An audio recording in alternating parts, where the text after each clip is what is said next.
Good morning, I'm Harley Schlanger from the LaRouche Organization with your daily video update for February 21st, 2023.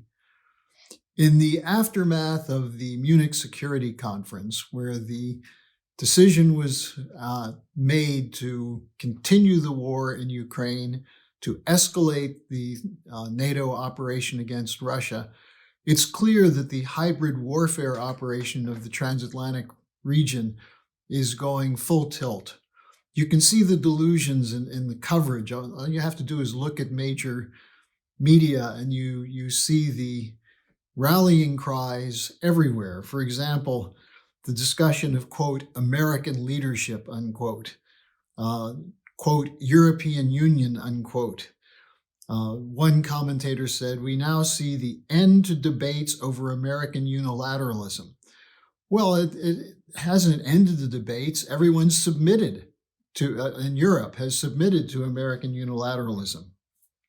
And you get such crazy statements as that of the foreign minister of Germany, Baerbock, who is now presenting the conditions which would have to be met for Putin to remain president of Russia, as if she, as the Green foreign minister in a minority coalition government in Germany, somehow has the power to determine who should be the leader in Russia. And the decisions included more weapons, possibly including weapons that could be used for an attack on Crimea. And at the same time, we see threats to China. The goal seems to be, on the one hand, to threaten war against China, and then to pull back and say, well, maybe we can get China to break with Russia. Zelensky himself issued such a statement. He said, if China allies itself with Russia, there will be a world war. Well, what does he think is going on now? The Russia-Chinese alliance is not a military alliance in terms of the Chinese pouring weapons into Russia, but the West is pouring weapons into Ukraine. So we see NATO engaging in what could be described as a world war and threatening the Chinese that if they dare to do anything to support Russia, they will be considered a player in the world war. Then Blinken, the Secretary of State, after the US shot down a stray weather balloon, warned China against providing, quote, lethal support to Russia, unquote. He said this would have, quote, serious consequences in our relationship, unquote. You think shooting down a Chinese weather balloon has no consequences? You think the reports that the United States was responsible for blowing up the North Sea pipelines has no consequences? Now, in contrast, we see the Chinese relatively calm. Wang Yi, the foreign minister, described the collaborative partnership with Russia as based on, quote, non-alignment, non-confrontation, and non-confrontation of third parties, unquote. And he said it's based on respect for sovereignty. And then he added, quote, we will never accept the US pointing fingers at China-Russia relations or even coercing us, unquote. Now, China will soon announce what they're describing as a new peace initiative, possibly as early as the 24th of February in an address by Xi Jinping.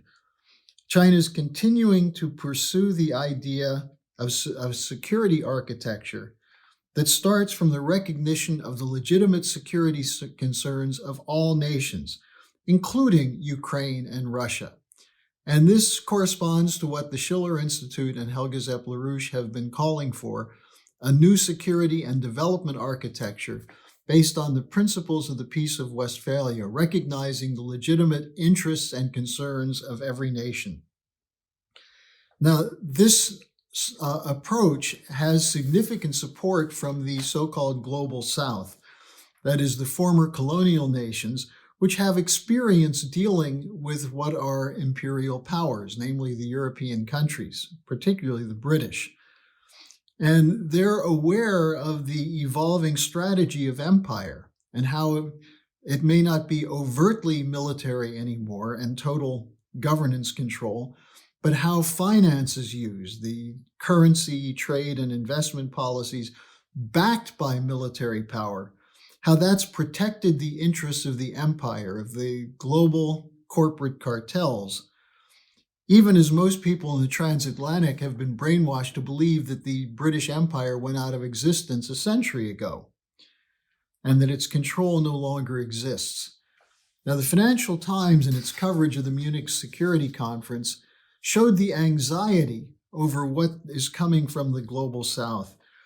They quote a professor at the Hamburg-based German Institute for Global and Area Studies, who said that there's concern that China is very clever at framing itself as a part of the developing world. This professor goes on to say, if China were to present its vision as one of a peace dialogue between Russia and Ukraine and emphasize the global economic costs of a long-drawn war, this would enjoy considerable support in large parts of the global south, unquote. Well, it already has. The global south is unwilling to go along with this war policy. And the Financial Times goes on to say that the attitude from the Munich Security Conference toward the global south reflected anger that the developing sector, by and large, was not on board with their war plans toward Russia. And the article goes on to say, third world representatives expressed, quote, much greater preoccupation with issues such as inflation, debt, higher energy prices, and food security than with the war in Ukraine, unquote. That's not surprising. That's what these countries are facing. That's why a new security and development architecture is essential. Now, the problem is that in the West, most people still believe in the idea that there's no empire anymore, that there's a world system which reflects sovereignty in most countries, even as the actual plans are being developed by the World Economic Forum and others to eliminate sovereignty. I just want to read a short passage from a book I'm reading called Legacy of Violence. It's a book that's a history of the British Empire by author Carolyn Elkins. And she has a passage here in the introduction which defines the problem we have with the so-called rules-based order. She cites a man named James Fitzjames Stephen, who was a proponent of empire. And here's what he said, that what characterizes the empire, and he's talking about a Hobbesian empire, is the establishment of a system of law which regulates the most important part of the daily life of a people. That constitutes in itself a moral conquest, more striking, more durable, and far more solid than the physical conquest renders it possible. It exercises an influence over the minds of the people, in many ways comparable to that of a new religion. Our law is, in fact, now he's talking about British law, the sum and substance of what we have to teach them. It is, so to speak, the gospel of the English, and it is a compulsory gospel which admits of no dissent and of no disobedience. That is the rules-based order. And that's what we're seeing being challenged, not just by Russia and China, but by Nigeria, which is, by the way, facing destabilization with its election coming up on Saturday. That's what we're seeing from Indonesia, from Brazil, and other countries in the so-called global south. That's why they're unwilling to submit, because they're not willing to bow down to this cult of British so-called rules-based order.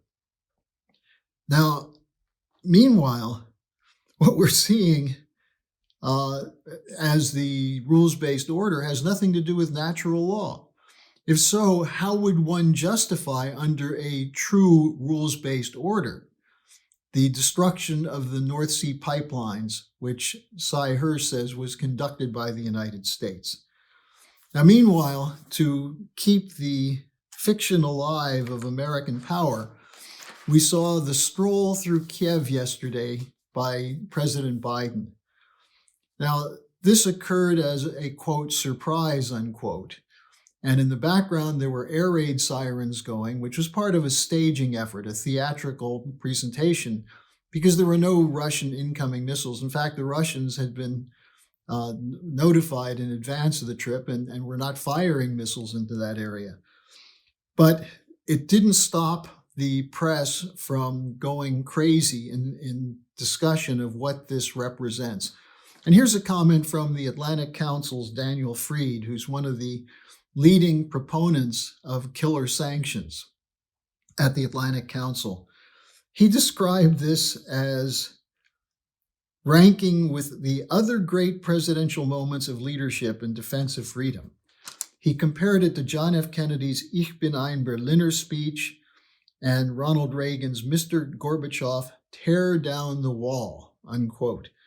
And Fried said this will be an indelible memory for the people of Ukraine and for NATO of seeing the United States president walking through a war zone side by side with President Zelensky.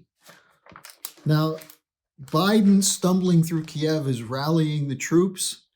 Well, we'll see what happens. But what we've seen also is a glimpse of the future. And I'll have more on this tomorrow as we do a further review of what happened last Sunday with the march in Washington and last Saturday with the march in Munich in preparation for upcoming demonstrations in many European capitals. But the key point here is that there has to be a resistance in the West, because if not, this crowd of delusional lunatics is prepared to push all the way up to the point of nuclear war. And there are people in the US military establishment who think a limited nuclear war can be won.